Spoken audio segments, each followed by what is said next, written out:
ሰላም ጤና ይስጥልን ያሻም ተከታታዮች እንደምን ቆያችሁ። ለዛሬ ለተረቡ ግንቦት 6 ቀን 2017 ዓ.ም የተሰናዱ የአሻም የምሽት ዜናዎች ወደ እናንተ የሚያልፉበት ሰዓት ላይ ደርሰዋል። በቅድሚያ ዋና ዋና ርዕሰ ጉዳዮችን ጠቆማችሁ። የህዝባዊ ወያነ ሓርነት ትግራይ ህወሓት ፓርቲ ከኢትዮጵያ የፖለቲካ ድርጅትነት ተሰረዘ። በኢትዮጵያ በየዓመቱ 7000 የሚሆኑ ዜጎች በኤችአይቪ ኤድስ ሲጠቁ 10000 የሚሆኑት ደግሞ ህይወታቸውን በቫይረሱ እንደሚነጠቁ ተጠቆመ። ቅዱስ ሲኖዶስ ሁሉንም የሚያግባባ ሀሳብ በመፈለግ ኢትዮጵያ እፎይታ እንድታገኝ ማድረግ ያስፈልጋል የሚል ምክረ ሀሳብ አቀረቡ። ከውጪ ፕሬዝዳንት ዶናልድ ትራምፕ አሜሪካ በሶሪያ ላይ ጥላው የቆየችውን ማዕቀብ እንድታነሳ ትዕዛዝ እንደሚሰጡ ቃል ገቡ። ተመልካቾቻችን አስቀድመን ያስተዋወቅናችሁን ርዕሰ ጉዳዮች ጨምሮ የቢዝነስና ምጣኔ ሀብት እንዲሁም ስፖርታዊ መረጃዎች ወደ እናንተ ያልፋሉ። የዕለቱ ተረኛ አሳላፊ መስከረም አዲሱ አብሬያችሁ ቆይታ አደርጋለሁኝ። ወደ ቀዳሚው ዜና ተሻገርኩ።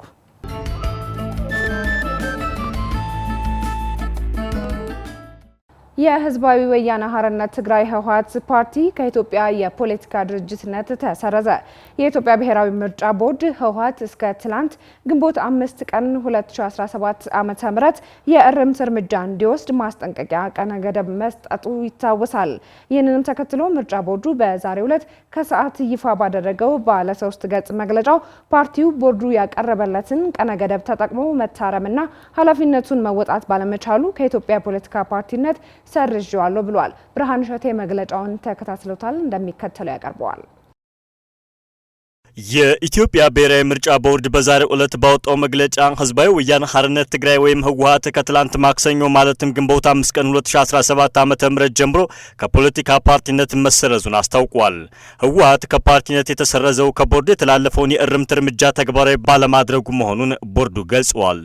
የኢትዮጵያ ብሔራዊ ምርጫ ቦርድ ይህን ውሳኔ ያሳለፈው ባለፈው የካቲት ወር መጀመሪያ ለፓርቲው የሰጠው ቀነ ገደብ በዛሬው ዕለት መጠናቀቁን ተከትሎ መሆኑን ጠቁመዋል። ቦርዱ በመግለጫው ህወሓት ጠቅላላ ጉባኤ ለማካሄድ የሚያስችል የቅድመ ዝግጅት ስራዎችን በ3 ወራት የግድ ጊዜ ውስጥ እንዲያካሄድ ትዕዛዝ ሰጥቶት እንደነበር አስታውቋል። ቦርዱ ህወሓትን ጠቅላላ ጉባኤ እንዲያካሄድ ያዘዘው በአመጽና በህገ ወጥ መንገድ ሲንቀሳቀሱ የነበሩ የፖለቲካ ፓርቲዎችን በልዩ ሁኔታ እንዲመዘገቡ የሚያስችለው አዋጅ በሚያስቀምጠው ድንጋጌ መሰረት ነው። ይህ አዋጅ በልዩ ሁኔታ የሚመዘገቡ የፖለቲካ ፓርቲዎች በ6 ወራት ውስጥ ጠቅላላ ጉባኤያቸው እንዲያካሄዱ በምርጫ ቦርድ ሊታዘዙ እንደሚችሉ ይደነግጋል። ይህን አዋጅ መሰረት በማድረግ በነሐሴ 2016 ዓ.ም ለህወሓት ህጋዊ ሰውነት ማረጋገጫ የምስክር ወረቀት የሰጠው ምርጫ ቦርድ ፓርቲው የቦርዱ ታዛቢዎች በተገኙበት በ6 ወራት ውስጥ ጠቅላላ ጉባኤ እንዲያደርግ ቀነ ገደብ አስቀምጦ ነበር። ቦርዱ የቅድመ ጉባኤውን የዝግጅት ስራዎች ለመከታተል እንዲረዳው ፓርቲው ጠቅላላ ጉባኤውን ከማካሄዱ 21 ቀናት በፊት ለመስሪያ ቤቱ እንዲያስታውቅም ትዕዛዝ ሰጥቶ እንደነበር አስታውሷል። በደብረ ጽዮን ገብረ ሚካኤል የሚመራው የህወሓት ቡድን ምርጫ ቦርድ ለህወሓት የሰጠው ህጋዊ ሰውነት ማረጋገጫን ባለመቀበል የራሱን ጠቅላላ ጉባኤ ባሳለፍነው ዓመት መገባደጃ ነሐሴ ወር ውስጥ አካሂዷል። ይህ የህወሓት ጎራ የምርጫ ቦርድን የምስክር ወረቀት ውድቅ ያደረገ ሲሆን የፓርቲውን የቀድሞ ህልውና ወደ ነበረበት የማይመልስ ነው በሚልም ምክንያት ነበር። ያለ ምርጫ ቦርድ እውቅና በተካሄደው የነሐሴው የህወሓት ጠቅላላ ጉባኤ ደብረጽዮን ገብረ ሚካኤል ፓርቲውን እንዲመሩ በድጋሚ መመረጡ ይታወሳል። ህወሓት በአዋጅና በመመሪያ የተቀመጡ ድንጋጌዎችን ባለማክበር ሲያደርጋቸው የነበሩ እንቅስቃሴዎች ጉልህ የህግ ጥሰት መፈጸሙን የሚያሳዩ መሆናቸውን ምርጫ ቦርድ ባለፈው የካቲት ወር ባወጣው መግለጫ ጠቅሶ ድርጅቱ ከመሰል እንቅስቃሴዎች እንዲቆጠብ አሳስቦ ነበር። በዚሁ መሰረት ፓርቲው ከማንኛውም የፖለቲካ እንቅስቃሴ ለ3 ወራት ታግዶ እንዲቆይና ለእግዱ ምክንያት የሆነውን ጥሰት በዚሁ ጊዜ ውስጥ እንዲያርም ውሳኔ ማስተላለፉን ያስታወሰው ቦርዱ ህወሓት በ3 ወራት የእግድ ጊዜ ውስጥ የእርምት እርምጃ ካልወሰደ የተለየ አካሄድ ሳይከተል የፓርቲው ምዝገባ እንዲሰረዝ እንደሚያደርግም በወቅቱ አስጠንቅቆ ነበር። ምርጫ ቦርድ ፓርቲው ግዴታውን እንዲወጣ በሚል በ3 ወራት ጊዜ ውስጥ የእርምት እርምጃ እንዲወስድ ጥረት ማድረጉን ገልጾ ነገር ግን ህወሓት የተጣለበትን የህግ ግዴታ ለመወጣት ፈቃደኛ ባለመሆኑና በቦርዱ የታዘዘውን የእርምት እርምጃ ባለመውሰዱ ከግንቦት 5 ቀን 2017 ዓ.ም ጀምሮ ከፖለቲካ ፓርቲነት መሰረዙን አስታውቋል። ይህ በእንዲህ እንዳለ ከህወሓት ጋር ውዝግብ ውስጥ ገብቶ የነበረው በጌታቸው ረዳ የሚመራው የጊዜያዊ አስተዳደር የትግራይ ሊበራል ዲሞክራቲክ ፓርቲ የተሰኘ አዲስ ፓርቲ ሊያቋቁም መሆኑን መግለጹ ይታወሳል። በኢትዮጵያ በየዓመቱ 7000 የሚሆኑ ዜጎች በኤችአይቪ ኤድስ ሲጠቁ 10000 የሚሆኑት ደግሞ ህይወታቸውን በቫይረሱ እንደሚነጠቁ ተጠቆመ።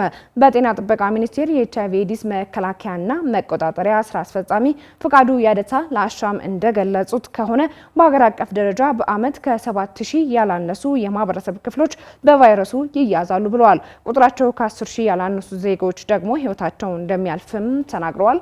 መሰረት ነቃ ተጨማሪ አለው። ቫይረሱ የዓለምም የሀገርም ወረርሽኝ ከሆነ 3 አስርተ ዓመታት ተቆጥረዋል። ኤችአይቪ ኤድስ በኢትዮጵያ የማህበረሰቡ የኢኮኖሚና የጤና እንዲሁም የፖለቲካ ችግር ሆኖ መቆየቱን በጤና ሚኒስቴር ኤችአይቪ ኤድስ መከላከልና መቆጣጠር መሪ ስራ አስፈጻሚ ፍቃዱ ያደታ ከአሻም ጋር ባደረጉት አጭር ቆይታ ተናግረዋል። ስራ አስፈጻሚው በቆይታቸው መንግስታት ባደረጉት የመቆጣጠርና የመከላከል ርብርብ አማካኝነት ከነበረው የስርጭት ምጣኔ አንጻር ተግ ያለ መምጣቱን ይናገራሉ። ያም ቢሆን ታዲያ ቫይረሱ ዛሬም ድረስ የማህበረሰቡ የጤና ችግር ሆኖ ስለመቀጠሉ ተናግረዋል። ኤችአይቪ ኤድስ በኢትዮጵያ ምንም እንኳን የስርጭት ምጣኔው ተግ ያለ ቢመስልም በተለይ በወጣቱ ዘንድ አዲስ የመያዝ ምጣኔው በሚፈለገው ልክ እየቀነሰ እንዳልሆነ ስራ አስፈጻሚው ያብራራሉ። ቫይረሱ በስርጭት ደረጃ በወጣቱ ዘንድ በሚፈለገው መጠን እየቀነሰ አይደለም ማለት ተመልሶ ወረርሽኝ የማይሆኑበት ምክንያት የለም የሚሉት በጤና ሚኒስቴር የኤችአይቪ ኤድስ መከላከልና መቆጣጠር መሪ ስራ አስፈጻሚው አክለውም ወጣቶች ላይ በትኩረት መስራት እንደሚገባ ጠቁመዋል። በወጣቶች ውስጥ ስቲል አዲስ የመያዝ ምጣኔ በሚፈልገው ልክ እየቀነሰ እንዳልሆነ መረጃዎች ያሳያሉ። በወጣት ውስጥ ደግሞ በሚፈልገው ልክ እየቀነሰ አይደለም ማለት ተመልሶ ወረርሽኝ የማይሆንበት ምክንያት አይኖርም። እንግዲህ ወጣት 3-4 ካራክተሮች አሉት። አንደኛው በአንድ የማይወሰን ሊሆን ይችላል። ሁለተኛው ደግሞ ጥንቃቄ የጎደለ የግብረ ሥጋ ግንኙነቶችን ሊያደርጉ ስለሚችሉ ወጣቶች ላይ ስቲል ትኩረት ሰጥተን መስራት እንደሚገባን እና ትልቁ ስጋታችን አዲሱ ጄኔሬሽን የሚሰጠው ትኩረት እንደ በፊቱ አለመሆኑ በጣም አሳሳቢ ጉዳይ ነው። በዘርፉ መዘናጋቶች ስለመኖራቸው የሚናገሩት ስራ አስፈጻሚው ስርጭቱን ለመከላከልና ለመቆጣጠር መዘናጋት የሚለው ነጥብ ቁልፉ ጉዳይ ይሆናል ይላሉ።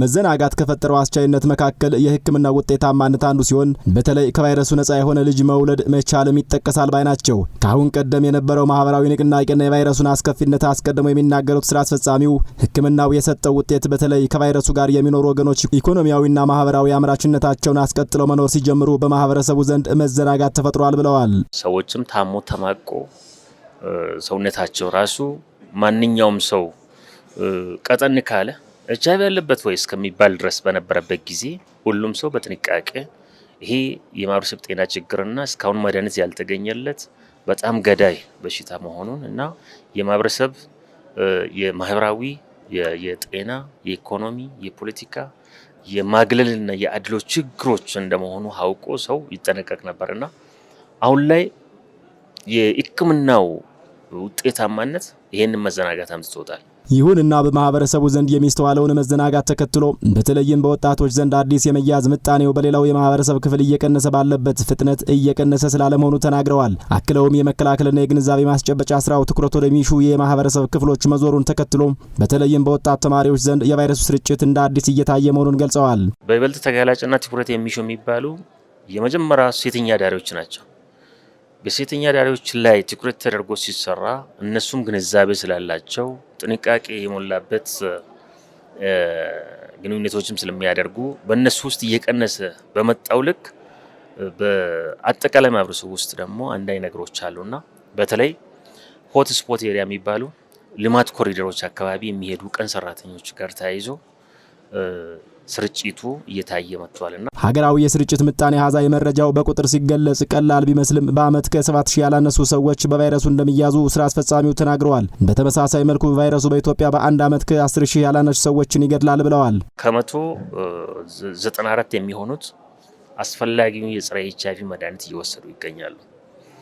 ይህንን አስፈላጊ የሆነ መድኃኒት ከሚወስዱት ደግሞ የቫይረስ ልኬታቸውን በሚፈለገው ልክ ዝቅ ያደረጉት ከ95% በላይ ናቸው። ይሄ በጣም አበረታች ቢሆኑም ቅሉ ስቲል አዲስ የመያዝ ምጣኔ ከ7000 በላይ አለ። በአመት ከ7000 በላይ የሚሆኑት አዲስ ይያዛሉ እና ከ10000 በታች ያልሆኑ ደግሞ በአመት ይሞታሉ ማለት ነው ከኤችአይቪ ጋር ተያይዞ። በመጨረሻም ከአሻም ቲቪ ጋር ቆይታ ያደረጉት በጤና ሚኒስቴር የኤችአይቪ መከላከልና መቆጣጠር መሪ ስራ አስፈጻሚ የሆኑት ፍቃዱ ያደታ የቫይረስ ስርጭት ከክልል ክልል እንደሚለያይ አስቀድመው በአዲስ አበባ፣ በጋምቤላ፣ ሐረሪ፣ ድሬዳዋ፣ በትግራይና በአማራ ስርጭቱ መኖሩን ጠቁመዋል። ቅዱስ ሲኖዶስ ሁሉንም የሚያግባባ ሀሳብ በመፈለግ ኢትዮጵያ እፎይታ እንድታገኝ ማድረግ ያስፈልጋል የሚል ምክረ ሀሳብን አቀረቡ። የኢትዮጵያ ኦርቶዶክስ ተዋሕዶ ቤተክርስቲያን ፓትርያርክ ርዕሰ ሊቃነ ጳጳሳት ዘኢትዮጵያ ሊቀ ጳጳስ ዘአክሱም ወእጨጌ ዘመንበረ ተክለ ሃይማኖት አቡነ ማትያስ ይህን የተናገሩት በዛሬው ዕለት አዲስ አበባ ከተማ በተጀመረው ዓመታዊው የርክበ ካህናት ምልዓተ ጉባኤን አስመልክተው ለመገናኛ ብዙሃን ባለሙያዎች በሰጡት የመክፈቻ ንግግር ላይ ነው። ባልደረባችን አዲስ እንግዳ ሰው መግለጫውን ተከታትላለች፣ እንደሚከተለው ታቀርበዋለች። የኢትዮጵያ ኦርቶዶክስ ተዋሕዶ ቤተክርስቲያን በየዓመቱ የምታካሄደውን ዓመታዊ የርክበ ካህናት ምልዓተ ጉባኤ አስመልክቶ ብፁዕ ወቅዱስ አቡነ ማትያስ የመገናኛ ብዙሃን በተገኙበት የመክፈቻ ንግግር አድርገዋል። ፓትርያርኩ በመክፈቻ ንግግራቸው ለእግዚአብሔር መታዘዝ አቅቶን ወድቀናል ሲሉ አሁንም የምንነሳው ከእምነት የተነሳ መታዘዝን ገንዘብ ስናደርግ ነው። ከእምነት ቀጥሎ ለእምነቱ በሙሉ ልብ መታዘዝ ይገባል፣ በዚህም መዳን ይገኛል ሲሉ ተናግረዋል። ከሁሉ በፊት እምነት ይቀድማል። በኋላም ደግሞ ለእምነቱ በሙሉ ልብ መታዘዝ ያስከትላል። ይህ ሲሆን መዳንና ትንሣኤ ያስገኛል። ዓለም በእግዚአብሔር እየተደረገላት ያለው ጥሪ ይኸው የመታዘዝ ጥሪ ነው። የኢትዮጵያ ቅዱስ ሲኖዶስ በአሁኑ ጊዜ የሌለበት ክፍለ ዓለም የለም ያሉት ብፁዕ ወቅዱስ አቡነ ማትያስ ይህም የኢትዮጵያ ኦርቶዶክስ ተዋሕዶ ቤተክርስቲያን ቅዱስ ሲኖዶስ መለኮታዊ ተልእኮውን በመላው ዓለም ለማዳረስ ምቹ መደላደል እንደፈጠረለትም ነው የገለጹት። አክለውም በሲኖዶሱ ያልታቀፉና በተለያዩ ምክንያት የወጡ ስለመኖራቸውም ጠቁመዋል። ሁላችንም እንደምንገነዘበው በሲኖዶሳችን ያልታቀፉ ብዙ ወገኖች በሀገር ውስጥ አሉን።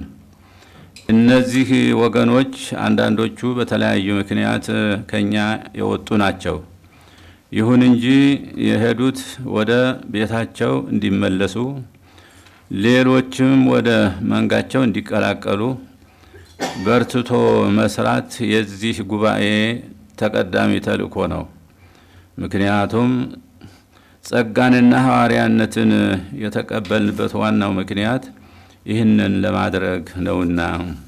ሲኖዶሱ ለሕዝቡ የሚያበረክተው አስተዋጽኦ በመንፈሳዊ አገልግሎት ብቻ የተገደበ ሳይሆን በኢኮኖሚያዊ፣ በማህበራዊ አገልግሎት ጭምር ነው ያሉት ብፁዕ ወቅዱስ አቡነ ማትያስ ከዚህ አንጻር ሕዝቡ የተሻለ ማህበራዊ አገልግሎት እንዲያገኝ፣ በኢኮኖሚ ከድህነት እንዲላቀቅና ሰላምና ደህንነቱ የተጠበቀ እንዲሆን በማስተማርና በተግባርም አርአያ ለመሆን መስራት ይገባል ብሏል። የኢትዮጵያ ሕዝብ ለእንግልት ለመዳረጉ ሌሎች ሲሉ እሳቸው የገለጿቸው እጅ ያለበት መሆኑን የጠቆሙት አቡነ ማትያስ ይሁን እንጂ ለችግር እየተዳረገች የምትገኘው በዋናነት በራሷ ልጆች ነው የሚል እምነታቸውን ገልጸዋል።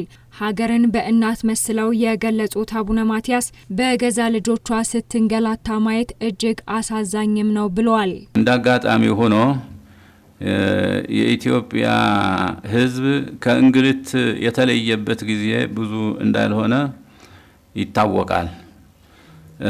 ለእንግልት እየተዳረገ ያለውም የሌሎች እጅ ባይለየውም በዋናነት በገዛ ልጆቹ ነው። እናት በገዛ ልጆቿ ስትንገላታ ማየት እጅግ አሳዛኝ ነገር ነው። እንደዚህ ያለው ነገር በደንብ ያልታሰበበት አካሄድ በብስለትና በንስሐ ማስተካከል አሸናፊነትን እንጂ ተሸናፊነትን አያሳይምና እንዲታሰብበት እንመክራለን። ብፁዕ ወቅዱስ አቡነ ማትያስ በመልእክታቸው ኢትዮጵያን ወደ ተሻለ ልማትና እድገት እናሻግራለን ብላችሁ እየደከማችሁ ላላችሁ ሲሉ ለገለጿቸው አካላቶች ችግሮችን በሰላማዊ ውይይት ፍቱ፣ በዚህም አማራጭ ሀገር እፎይታን እንድታገኝ ሲሉ ጥሪ አቅርበዋል። በመጨረሻም የቤተ ክርስቲያኗ መንፈሳዊ፣ ማህበራዊ፣ ኢኮኖሚያዊና አስተዳደራዊ አፈጻጸም የሚገመገምበትና ለቀጣይ የስራ አቅጣጫ የሚቀመጥበት መሆኑ የተገለጸለት የርክበ ካህናቱ ቅዱስ ሲኖዶስ ቀኖናዊ ጉባኤ በዛሬው ዕለት መጀመሩን አስታውቀዋል።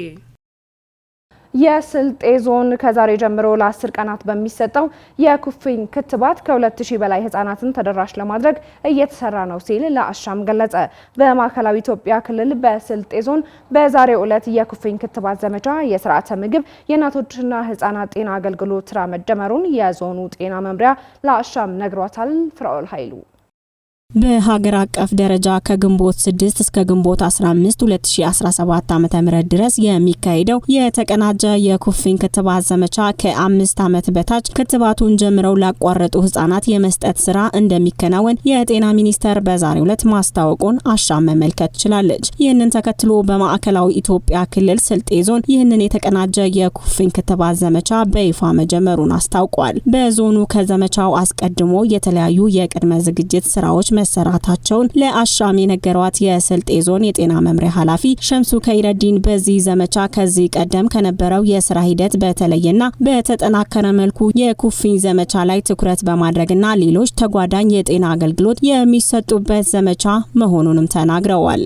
በሀገር አቀፍ ደረጃ ብሔራዊ የጤና ስራዎች የተቀናጀ ዘመቻን ከቀን 6 ጀምሮ ለተከታታይ 10 ቀናት ሁሉም አካባቢዎች ላይ የታወጀበት ሂደት አለ። ይህን ተከትሎ በእኛም ደረጃ ከዘመቻው በፊት የቅድመ ዝግጅት ስራዎችን በሰፊው እየሰራን ቆይተን ዛሬ በይፋ ዞናዊ የመክፈቻ ስነ ስርዓትም ጭምር አንድ ወረዳ ላይ አዘጋጅተን ሁሉም አካባቢዎች ላይ በይፋ የጀመርንበት ሂደት አለ። በዚህ ዘመቻ ያው ከዚህ በፊት ከነበሩ ዘመቻዎች በተለየ መልኩ ትኩረት የተሰጠው እንዲሁም ከቆይታም ተደራሽ ልናደርጋቸው የምንችላቸው የህብረተሰብ ክፍሎች ህጻናትን ጨምሮ ሰፋ ባለ መልኩ ታቅዶ ወደ ተግባር የተገባበት ሂደት አለ። የብሔራዊ የተቀናጀ ጤና ተግባራት ዘመቻ ላይ በዋናነት የኩፍኝ መከላከያ ክትባት አንዱ የዘመቻው ቁልፍ ወይም ፍላግሺፕ ብለን የያዝነው ነው። በልዩነት የኩፍኝ ክትባት ለሁሉም በተለይ እድሜያቸው ከ6 ወር እስከ 5 ዓመት ለሆኑ ህጻናት ሙሉ ተደራሽ ለማድረግ በእቅድ ይዘናል።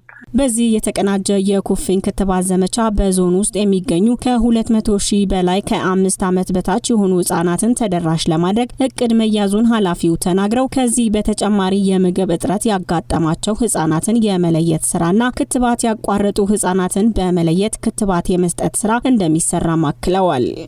በዞን ደረጃ ከ206,000 በላይ ህጻናት የዚህ የዘመቻ አካል አድርገን ክትባቱን ተደራሽ እናደርጋለን ብለን ነው በእኛ ደረጃ ያዝነው። ከዛ ባለፈ ከዚህ ዘመቻ ጋር አቀናጅተን የምንመራቸው ዋና ጤና ተግባራት አሉ።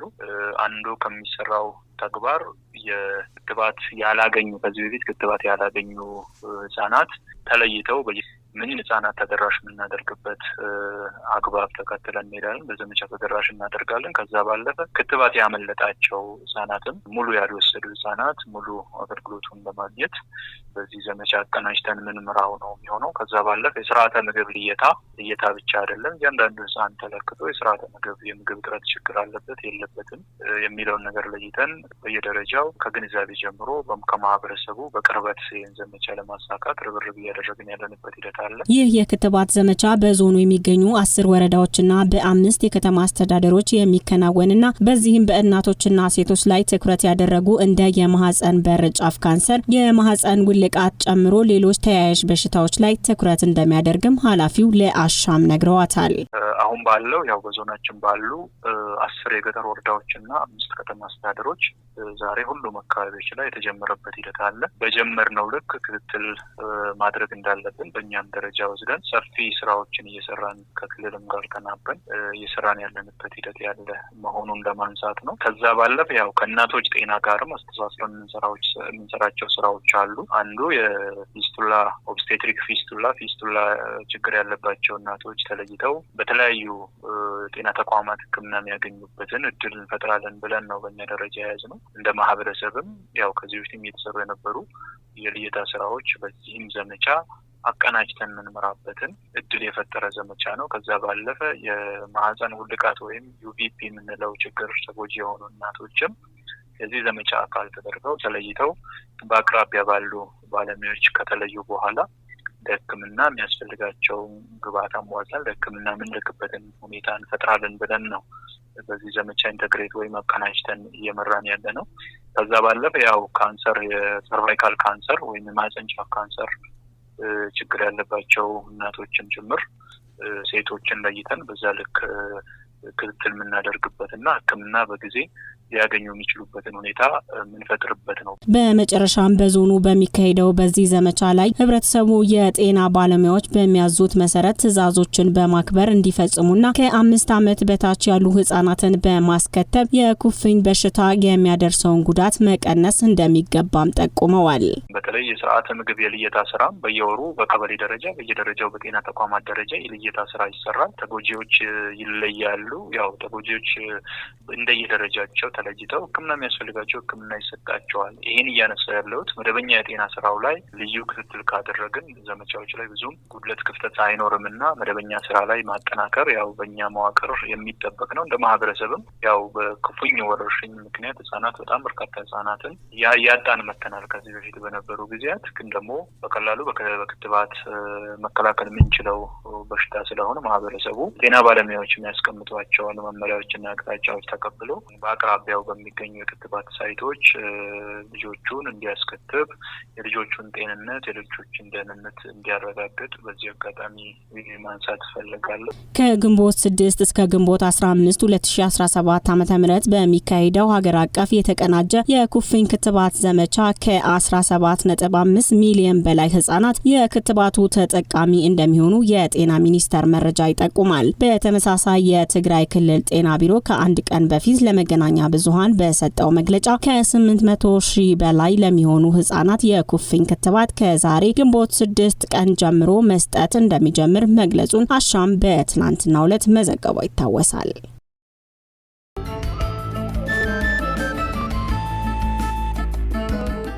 ተመልካቾቻችን ዜናዎቻችንን ከማጠናቀቃችን በፊት ዋና ዋና ርዕሰ ጉዳዮችን ደግመን ጠቁማችሁ የህዝባዊ ወያነ ሓርነት ትግራይ ህወሓት ፓርቲ ከኢትዮጵያ የፖለቲካ ድርጅትነት ተሰረዘ። በኢትዮጵያ በየዓመቱ 7000 የሚሆኑ ዜጎች በኤችአይቪ ኤድስ ሲጠቁ 10000 የሚሆኑት ደግሞ ህይወታቸውን በቫይረሱ እንደሚነጠቁ ተጠቆመ። ቅዱስ ሲኖዶስ ሁሉንም የሚያግባባ ሀሳብ በመፈለግ ኢትዮጵያ እፎይታ እንድታገኝ ማድረግ ያስፈልጋል የሚል ምክረ ሀሳብ አቀረቡ። ከውጪ ፕሬዝዳንት ዶናልድ ትራምፕ አሜሪካ በሶሪያ ላይ ጥላው የቆየችውን ማዕቀብ እንድታነሳ ትዕዛዝ እንደሚሰጡ ቃል ገቡ። ለዛሬ ለተረቡ ግንቦት 6 ቀን 2017 ዓ.ም የተሰናዱ የአሻም የምሽት ዜናዎቻችን በዚሁ ተቋጭተዋል። የዕለቱ ተረኛ አሳላፊ መስከረም አዲሱ አብሬያችሁ ቆይታ አደረኩኝ። ተመልካቾቻችን ከአሻም ቴሌቪዥን የሚተላለፉ አዳዲስና ወቅታዊ መረጃዎችን ለማግኘት ማህበራዊ ድረገጾቻችንን ማለትም ፌስቡክ፣ ዩቲዩብ፣ ቲክቶክ እንዲሁም ቴሌግራም የማህበራዊ ትስስር ገጾቻችንን ሰብስክራይብ፣ ላይክ እና ፎሎ ሼር በማድረግ ማግኘት እንደምትችሉ መጠቆም እንወዳለን። አሻም ለሁላችን!